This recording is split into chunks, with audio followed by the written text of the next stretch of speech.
अगर कोई आपको नीचा दिखाना चाहता है तो इसका मतलब है कि आप पहले से ही उससे ऊपर हो। जिंदगी जीने के लिए मिली है, इसे लोग क्या सोचेंगे यह सोचने में बर्बाद मत करो।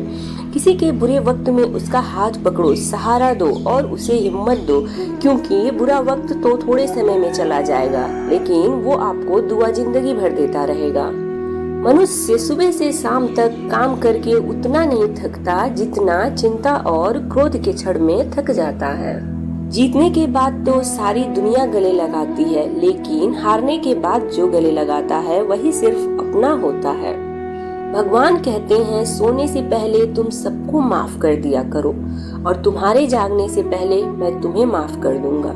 भगवान ऑक्सीजन की तरह हैं, जिन्हें आप देख नहीं सकते, लेकिन उनके बिना आप रह भी नहीं सकते। कोई और तुम्हारी मदद नहीं कर सकता, अपनी मदद स्वयं करो। आप ही खुद के सबसे अच्छे मित्र और सबसे बड़े दुश्मन हैं। इंसान तब समझदार नहीं होता जब वो बड़ी बड़ी बातें करने लगे, बल्कि समझदार तब होता है जब वो छोटी छोटी बातों को समझने लगे। आप किस समय सही थे इसे कोई याद नहीं रखता, लेकिन आप किस समय गलत थे इसे सब याद रखते हैं। सब दुख दूर होने के बाद ही मन प्रसन्न होगा, ये आपका भ्रम है। मन प्रसन्न रखो, सब दुख दूर हो जाएंगे, ये हकीकत है। किसी भी व्यक्ति की कोई भी बात बुरी लगे तो दो तरह से सोचो। यदि व्यक्ति महत्वपूर्ण है तो यह बात भूल जाओ, और बात महत्वपूर्ण है तो व्यक्ति को भूल जाओ। रिश्तों का संबंध सिर्फ रक्त से नहीं होता, जो मुसीबत में हाथ थाम ले उससे बड़ा कोई रिश्ता नहीं होता। भगवान कहते हैं, तुम सब कुछ मुझे सौंप दो, सारा दर्द परेशानी और बिल्कुल हल्के होकर मुझे याद करो। धीरे धीरे तुम्हारा जीवन खुशियों में बदल जाएगा। हर रोज रात को सोने से पहले भगवान को अपनी पूरी दिनचर्या बताकर सोएं।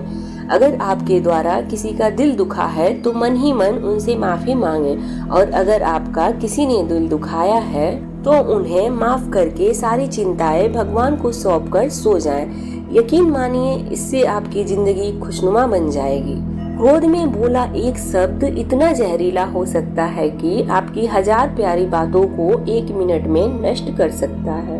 सबको हंसाना लेकिन किसी पर हंसना मत। सबके दुख बांटना लेकिन किसी को दुखी मत करना मत। सबकी राह में दीप जलाना लेकिन किसी का दिल जलाना मत। यही जीवन की रीत है, जैसा बोओगे वैसा ही पाओगे। दुआएं और प्रार्थना असंभव को भी संभव बना देती हैं। याद रखना, भगवान से कभी उम्मीद छोड़ना नहीं और दुनिया वालों से कभी उम्मीद रखना नहीं। सुख दुख एक सिक्के के 2 पहलू हैं। जहाँ सुख होगा वहाँ दुख भी होगा, और जहाँ दुख होगा वहाँ सुख भी होगा। इसलिए सुख दुख के बारे में बिना सोचे निरंतर अपने लक्ष्य को प्राप्त करने के लिए प्रयास करते रहना चाहिए। एक बात हमेशा याद रखना, किसी के सामने गिर जाने से ना मोहब्बत मिलती है ना ही इज्जत। इसलिए अपने स्वाभिमान को जिंदा रखो। कोई अगर आपके किस्मत में होगा तो आपके पास वह खुद ही चल कर आएगा। दूसरों को हराने का शौक मत रखो, बस खुद को आगे ले जाने की जिद पालो। कभी हार ना मानने की आदत ही एक दिन जीतने की आदत बन जाती है। सिर्फ 2 चीजें मनुष्य के भाग्य का निर्माण करती हैं। पहला, स्वभाव। अगर आपके स्वभाव अच्छा है, विनम्रता है, गुण है तो आपका भाग्य चमकेगा, और अगर आपका स्वभाव क्रोधी है, आलसी है तो आपका भाग्य बिगड़ना अनिवार्य है। इसलिए अपने स्वभाव को मधुर और आकर्षक बनाइए। दूसरा, आदमी बाड़ी बोलना तो 2.5 साल की उम्र में ही सीख जाता है, परंतु कब, कहाँ, कैसे और क्या बोलना है उसे यह जिंदगी भर भी समझ नहीं आता। जिसे यह बोलना आ गया कि कब, कहाँ, कैसे और कितना बोलना चाहिए, समझ लो उसे सफल होने से कोई नहीं रोक सकता। इस मतलबी दुनिया से कोई मतलब ना रखो, और मतलब रखना है तो अपने मतलब से मतलब रखो। दुआएं मांगने से किसका भला होता है, मिलता तो वही है जो हमने बोया होता है। तुम नीचे गिर के देखो, कोई नहीं आएगा उठाने। तुम जरा उड़कर देखो, सब आएंगे गिराने। एक बात हमेशा याद रखना, अगर शराब की दुकान पर बैठकर दूध पियोगे तो तुम्हें शराबी का ही दर्जा मिलेगा, और किसी मंदिर में बैठ के पानी भी पियोगे तुम्हें एक संत का दर्जा दिया जाएगा। इसलिए आप किसके साथ उठते बैठते हो यह बहुत मायने रखता है। तो उम्मीद करती हूँ कि वीडियो अच्छी लगी हो तो लाइक करके और चैनल को सब्सक्राइब करना बिल्कुल ना भूलें। मिलती हूँ एक नई वीडियो के साथ।